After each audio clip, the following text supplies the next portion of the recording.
तो शरीफ यार कयो पंज प्यार नबी सब प्यार कयो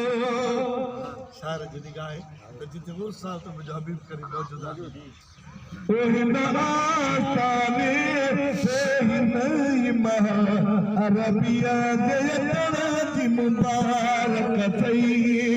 है ना आस्ताने से नहीं महा अरबिया दे तना जी मुबारक थई मिलाद करना बारात के मिलाद करना जी मुबारक थई न उतारी कहीं जेले इधर आज कतो तो कहीं जेले कल तो दी कंपोज टाइम पर थई का चला वरथई पे रामो जे बाबू करी जो मिलाद और सना खान भी दा उलमा इकराम भी दा और मेहमान भी हुंदा हजूर मुझे तुम ना घर जन्या भी हुंदी चो सुभान अल्लाह न उतारी कहीं जेले हिदराज कठो कहीं जेले वो पुनाल बितो पहुंची हो रहमत जे वसना जी मुबारक थई है वो पुनाल को पहुंची हो रहमत जे वसना जी मुबारक थई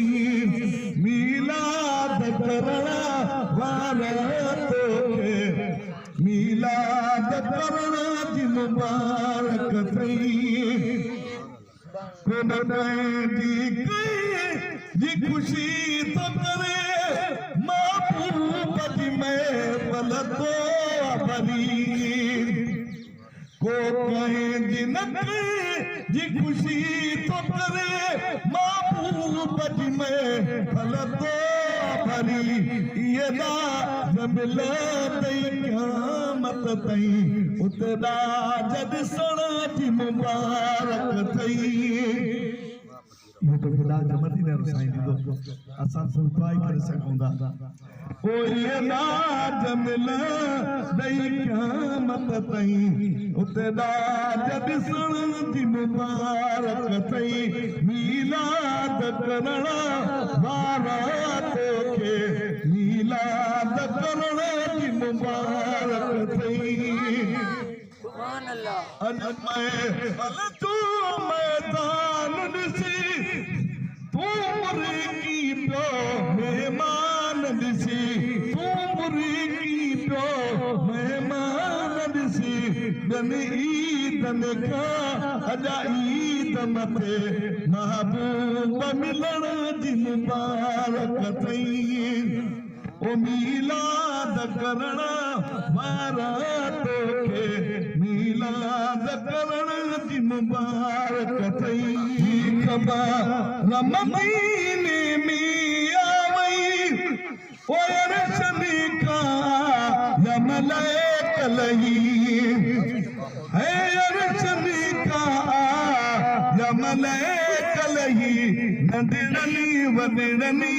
जिबली लिखन तोखे अदब सवेरा जी मुबारक थई है नंदनी वदनी जिबली लिखन तोखे अदब सवेरा जी मुबारक थई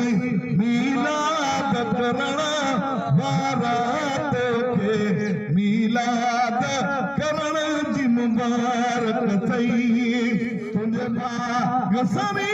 सतकानी का छोलनी जीवनी लपमानी जा महबूब दर से तामुही जगा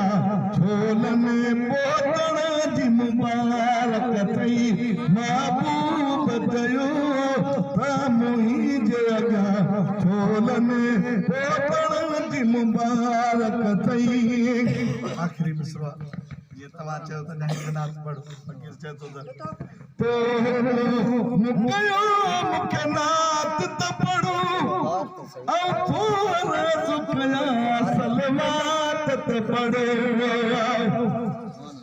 तो मुकयो मुके नाच